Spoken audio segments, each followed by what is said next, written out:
Boa noite, meu irmão. Boa noite. A graça e a paz do nosso Senhor Jesus possa ser conosco nesse momento de culto. Enquanto vou me ajustando aqui, eu tenho certeza, meu irmão, que você é uma pessoa que gosta de séries, que gosta de uma história com começo, meio e fim. É por isso que, pensando nisso, gostaria de propor para que nós abríssemos a nossa Bíblia no livro do Evangelho de Marcos, no capítulo 1, e te convidar para participar comigo de uma exposição em série nesse livro, nesse Evangelho, o primeiro de todos a ser escrito. Evangelho de Marcos, no capítulo 1.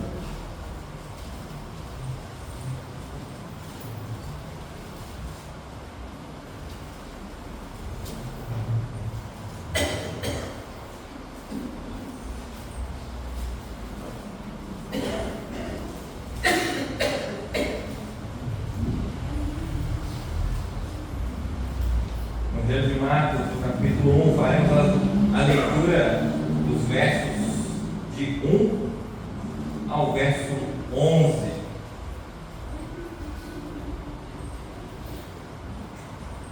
Diz assim a palavra do nosso Deus: o princípio do Evangelho de Jesus Cristo, Filho de Deus, conforme está escrito na profecia de Isaías: eis ali envio diante da tua face o meu mensageiro, o qual preparará o teu caminho.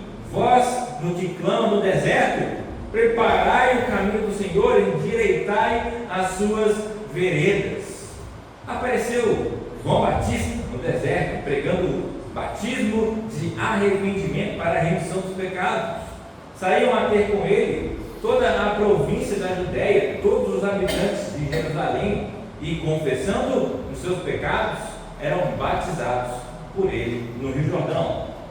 As vestes de João eram feitas de pelos de camelo. Ele trazia um cinto de couro e se alimentava de gafanhotos e mel silvestre, e pregava dizendo: após mim vem aquele que é mais poderoso do que eu, o qual não sou digno de, curvando-me, desatar-lhe as correias das sandálias.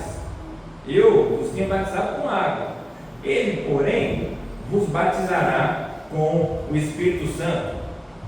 Naqueles dias veio Jesus de Nazaré, da Galileia, e por João foi batizado no Rio Jordão. Logo ao sair da água, viu os céus rasgarem-se e o Espírito descendo como pomba sobre ele.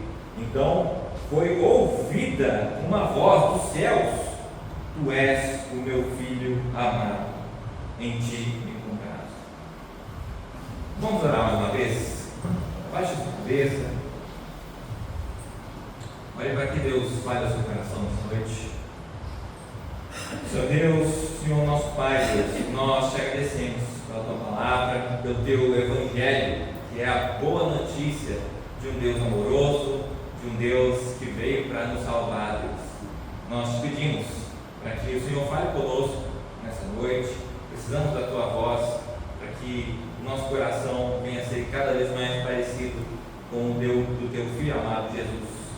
Amém e amém. Nós oramos.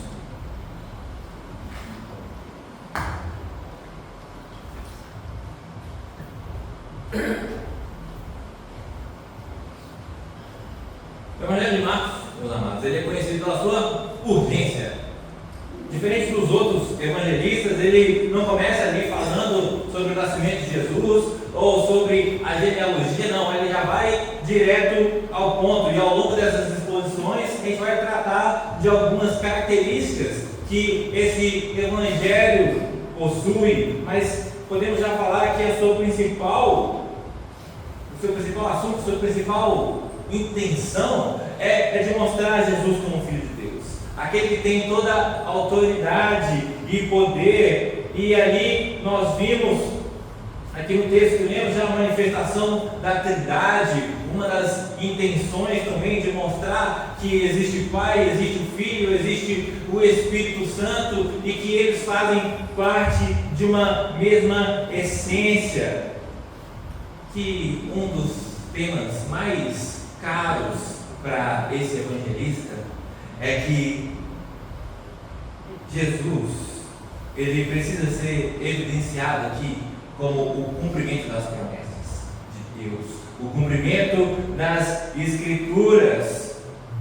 E desde o início, Marcos, ele faz questão de deixar claro que quando esse Messias ele veio, ele não veio para fazer com que a vida das pessoas continuasse a mesma coisa, mas para que elas fossem transformadas mediante a sua obra, mediante o seu convite a segui-lo.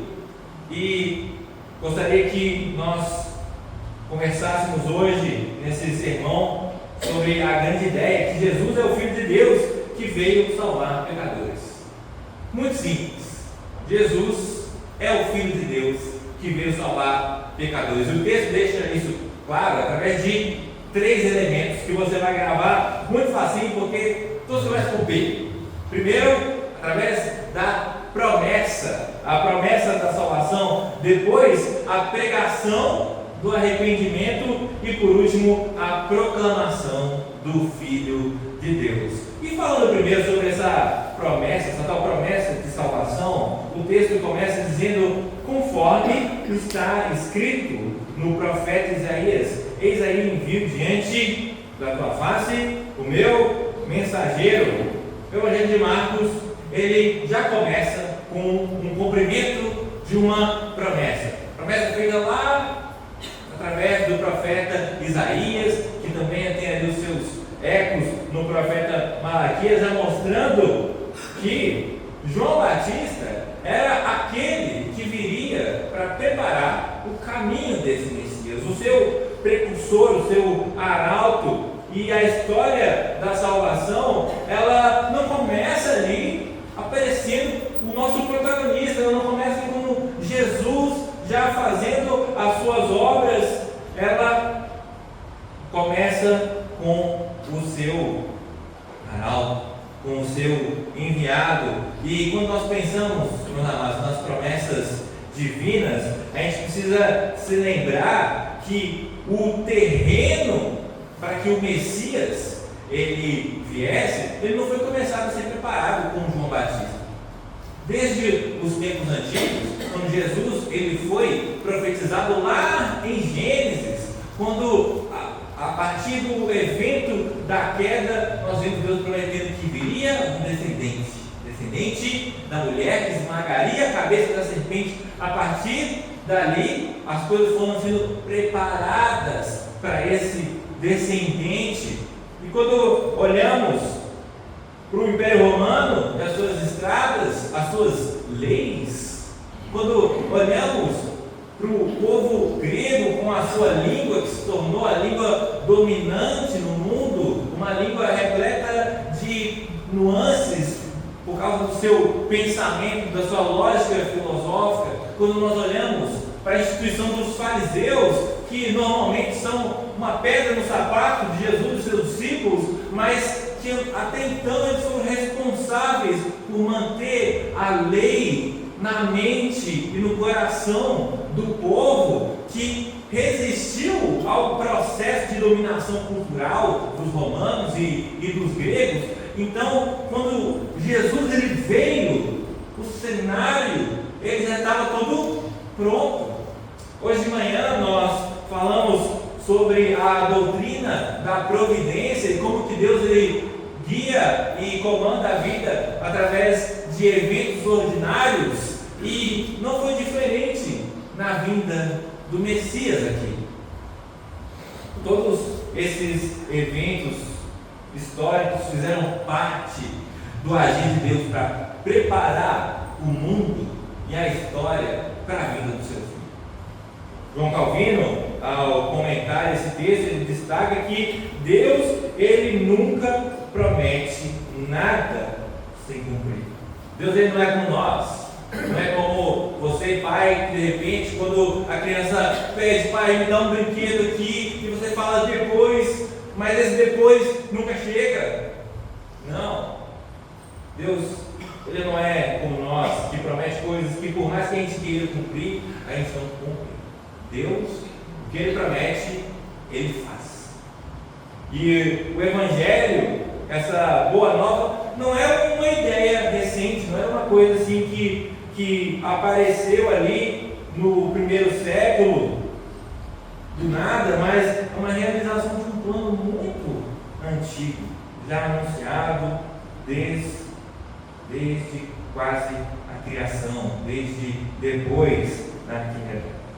E quando olhamos para João Batista, ele é mais uma peça desse quebra-cabeça que Deus está montando aqui. Quando olhamos para a promessa de Isaías, nós, olhando diretamente para o texto no hebraico, lá em Isaías capítulo 40, o texto ele deixa claro que esse Senhor, que a voz do plano do deserto iria preparar o caminho, a palavra que está lá no hebraico é Yahvé. É o Deus da aliança, é o Deus pactual, aquele mesmo Deus que falou lá com Abraão, aquele Deus que tirou o povo do Egito, é aquele que está vindo e que João aqui está preparando o caminho. É o Deus Santo vindo ao encontro de pecadores. Assim como Deus ele foi fiel às suas promessas em Jesus, nós podemos, sim, meus amados, confiar que Deus ele é fiel às promessas que ele faz para nós hoje. E quais são as promessas?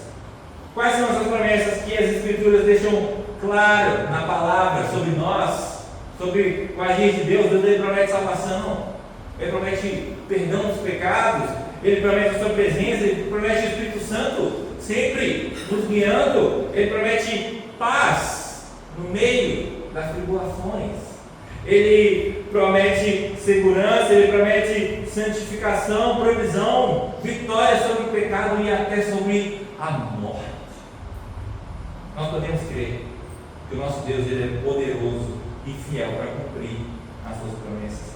E a maior amostra que ele poderia dar da sua fidelidade e do seu poder é o próprio Cristo, encarnado aqui, vivendo como gente como a gente, como dizem por aí. Isso nos dá uma segurança enorme, meus irmãos, de que Deus, o Deus que enviou Jesus, ele continua também trabalhando na sua vida para que nós cumpramos o nosso propósito, assim como Cristo também cumpriu. Nós vemos essa promessa de salvação, mas também nós vemos uma pregação de arrependimento. Se você acompanhar a partir do verso 4, o texto nos diz que João apareceu batizando no deserto e pregando o batismo de arrependimento para a remissão dos pecados.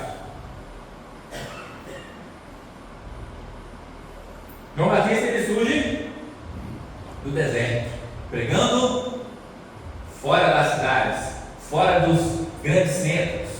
E esse lugar, o deserto, é um lugar peculiar, é um lugar que, quando a gente olha para a história do povo, é sempre associado com um lugar, sim, de disciplina, um lugar onde a gente vê ali recursos escassos, mas é um lugar de provisão também, um lugar onde Deus trata o seu povo, é um lugar de purificação, de preparação. E João não escolhe esse lugar à toa, porque esse lugar tem muito a ver com a sua mensagem, que é arrependei-vos, porque está próximo o reino de Deus. Uma mensagem dura de arrependimento. João, como um arauto na antiguidade, quando o rei ele ia chegar numa cidade, e normalmente as cidades tinham ruas que não eram limpas, como as ruas de Nova Matrona. Como uma coisa que eu notei com relação a Belo Horizonte, a cidade fica muito lixo, e na antiguidade não era muito diferente. Então, quando o rei ia passar, ele mandava o seu arauto com os seus servos, e ele já falava: tira tudo que está aí na frente, tira gente que estiver mal vestida no caminho, se tiver um morro aí, não, manda aplainar, dá um jeito, porque é o rei que está passando. E esse é o trabalho de João Batista. E como que ele cumpre esse trabalho através dessa pregação, essa mensagem nada popular de que você tem que mudar a sua vida? Mas é a minha vida, é a minha casa, são meus filhos, é a minha família, eu queria do jeito que eu quiser. Mas aqui, para os ouvintes de João, era arrepender-vos. Uma pregação totalmente anti-coach, anti-teologia da prosperidade, porque é uma pregação que tem a ver com mudança, com transformação. A palavra aqui para arrependimento é aquela famosa metanoia, que tem a ver com transformação de mente, tem a ver com uma mudança radical de direção. E ele oferece o batismo como um símbolo dessa mudança, mas ele deixa claro que esse batismo de arrependimento é um batismo de preparação, não é um batismo que viria para ficar. O verdadeiro batismo é aquele que o próprio João diz que é aquele que vai batizar com o Espírito Santo. Não é uma aguinha, mas que vem o próprio Deus habitar dentro das pessoas. O Dr. Martin Lloyd Jones, ele afirma que o arrependimento é essencial, porque ele nos confronta com a gravidade do pecado e a santidade de Deus. Imagina como se fosse numa BR, numa grande reta, onde de um lado nós vemos uma carreta bitrem a 120 km por hora, e do outro a gente vê um fusquinha ali a 50, 60, e eles estão em rota de colisão, e aí um está indo para bater no outro, e aí não tem como a gente imaginar que não vai acontecer nada nessa colisão, nesse choque entre a graça de Deus e o pecado nas pessoas. Por isso João estava fazendo um chamado ao arrependimento, porque era fruto já de uma ação do Espírito Santo preparando o terreno para a vida do Messias através do seu servo, através do arauto. Isso é arrependimento. E quando olhamos para a atitude de João, ele reconhece a sua grande pequenez perto de quem é Jesus. Ele diz que após mim vem aquele que é mais poderoso que eu, do qual eu não sou digno de desatar as sandálias, as correias das sandálias. E no contexto judaico, quem desatava a sandália do outro era escravo, era alguém que não tinha grande valor ali na sociedade. E aí você vê João se colocando num lugar onde eu não sou digno nem de fazer isso. É como se nos dias de hoje ele fala assim: eu não sou digno nem de lavar o banheiro de Jesus, o vaso de Jesus. Esse aí eu não posso ter nem esse privilégio, que já ia ser demais. Isso exalta a glória de Cristo como o Salvador prometido. E quantas vezes, meus amados, a gente, no fim das contas, a gente quer ser honrado, a gente quer ser reconhecido, a gente quer que as pessoas olhem para a gente e falem: oh, nossa, fulano é especial. Quantas vezes a gente quer ter a nossa necessidade atendida em detrimento da necessidade dos outros, né? Farinha pouca, meu pirão primeiro. Mas a verdade, meu amado, é que a gente precisa reconhecer a nossa pequenez diante da grandeza de Cristo. Perto de Jesus não tem grande, não tem pequeno, é todo mundo minúsculo. Todos nós.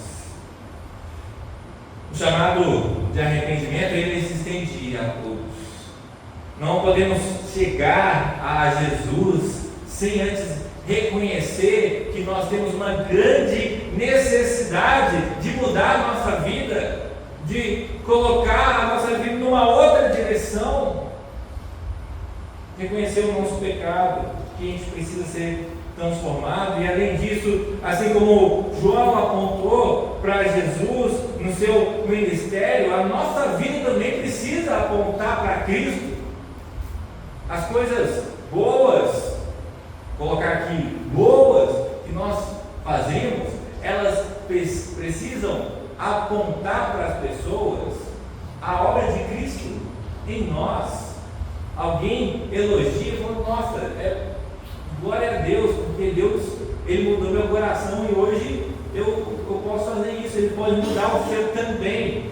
É como muitos jogadores, o jogador vai lá e faz o gol, e aí ele vai e aponta para o nome dele nas costas, diz: eu estou aqui, eu sou bravo. Mas alguns jogadores, no momento de glória, no momento de euforia, eles apontam para Deus. Às vezes chega até na câmera e fala: glória a Deus. É assim que deve ser a nossa atitude.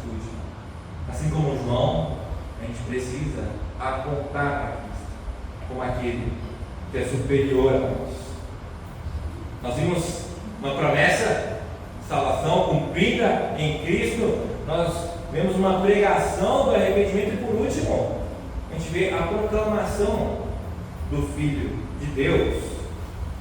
Os céus se abrem após o batismo de Jesus e o Pai diz: tu és meu filho amado, em ti me comprazo, em ti eu tenho prazer, em ti eu tenho alegria. Após a pregação de João, Jesus, ele finalmente entra em cena e ele é batizado ali por João Batista. E aí, às vezes a gente se pergunta, né, mas por que Jesus teve que ser batizado por João Batista? Jesus não tinha nada que se arrepender, tinha? Jesus não tinha pecado para confessar, nada. Então por que Jesus ele foi batizado por João? Por que ele teve que fazer isso? Pode ter 3 motivos, meus amados.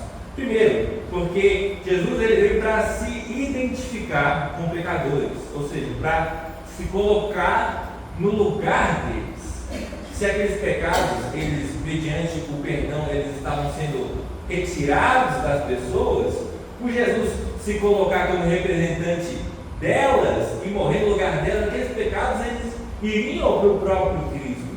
Jesus ele veio para se identificar com aqueles os quais ele iria salvar. E depois é o início da sua missão pública. O batismo de Jesus marca o início do seu ministério evidente diante de todos, né? E uma evidência disso foi esse evento, deixar para todo mundo claríssimo que, olha, agora as coisas são diferentes. Começou o ministério do Filho de Deus aqui na terra.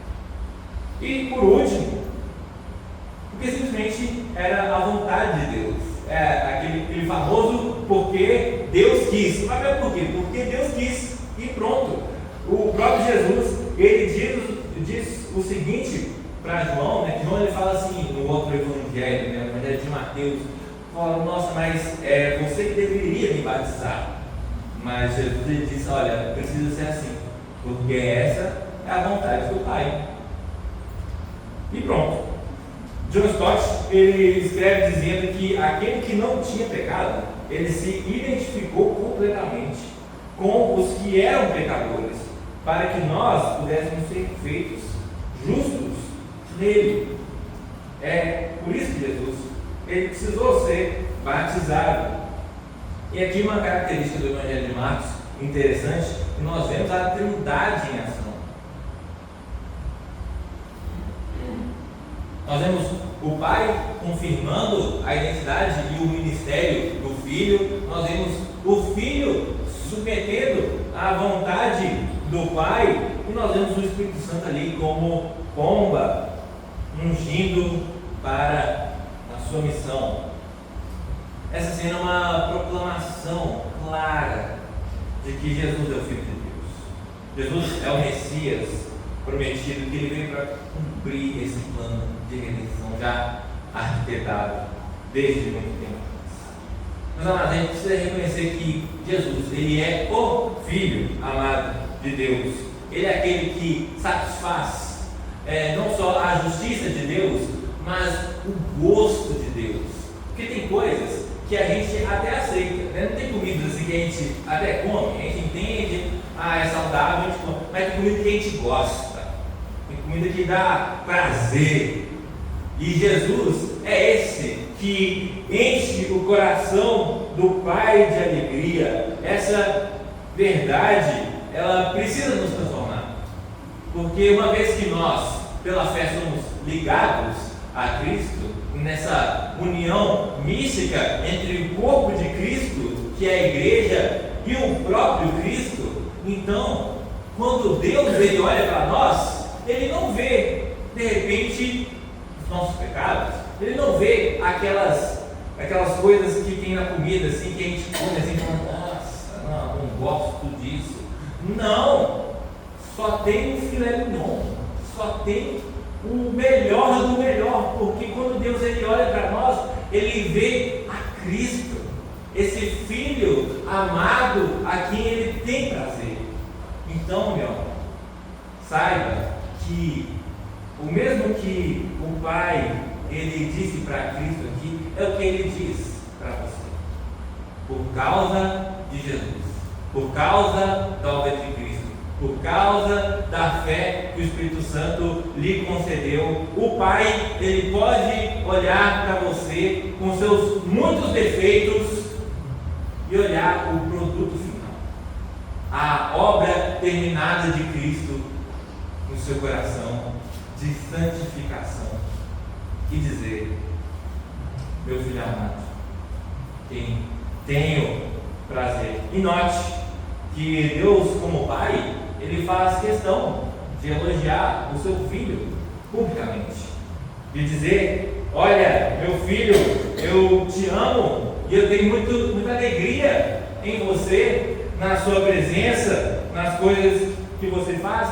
E fica o questionamento: será que você, pai, você diz isso com frequência para os seus filhos? Eu sei que talvez isso seja um pouco mais fácil para mães, por causa de uma questão natural, mas por vezes eu percebo que existe uma necessidade em homens como pais de serem pais como Deus é pai. E Deus, ele coloca o exemplo dele aqui com uma clareza imensa, quando ele diz diante de todos: tu és o meu filho amado, a quem eu tenho prazer. E que uma vez, meu irmão, que você recebe esse amor de Deus, você tem capacidade de transbordar esse amor para os seus filhos. Isso vale para todos nós. Para sairmos daqui, passando para a nossa conclusão, a gente precisa sair desafiado de algumas coisas. A gente precisa ser desafiado a confiar no plano redentor de Deus, no plano que Ele tem para nós, que nunca falha, para a nossa família, para a nossa igreja, para a nossa cidade. Nós precisamos responder o chamado de Deus ao arrependimento. Quantas coisas que você sabe que Deus ele não gosta, você sabe que Deus te chama à mudança e que você fica sempre deixando para amanhã, sempre para segunda, ou que você de repente coloca ali uma música ou vai trabalhar e se esquece disso. Deixa isso para lá, bota para debaixo do tapete e vida que segue. Os amadores, Deus chama ao arrependimento, à mudança de vida. Não deixe isso para depois. E por último, nós precisamos, assim como João fez, apontar para Jesus. E por vezes, não só através de ações, mas através de palavras claras. Olha, você precisa conhecer a Deus. Você precisa de mudança de vida. Você precisa conhecer a Jesus de uma maneira evidente, de uma maneira que o Evangelho ele transpareça a sua verdade e a sua urgência também, assim como foi a mensagem de João Batista. Assim como os céus eles se abriram no batismo de Cristo, os nossos corações eles possam se abrir para proclamar que Jesus ele é o Filho amado de Deus, que ele veio para salvar pecadores como eu e você. Vamos orar. Senhor nosso Deus, e nós te agradecemos. Agradecemos pelo teu Evangelho, pela boa notícia de que o Senhor veio ao nosso encontro e que o Senhor nos chamou ao arrependimento, nos chamou à mudança. O Senhor operou isso no nosso coração, Deus. O Senhor nos chama ao privilégio de apontarmos para o Senhor, de sermos arautos, embaixadores do teu reino, Deus. Muito obrigado, Senhor, porque isso é tudo fruto da tua graça, da tua misericórdia na nossa vida. Nós te agradecemos pelo teu Filho Jesus, Deus. Nós te pedimos para que o Senhor continue falando no nosso coração durante a semana, através da tua palavra, através do teu Espírito. No nome santo de Jesus.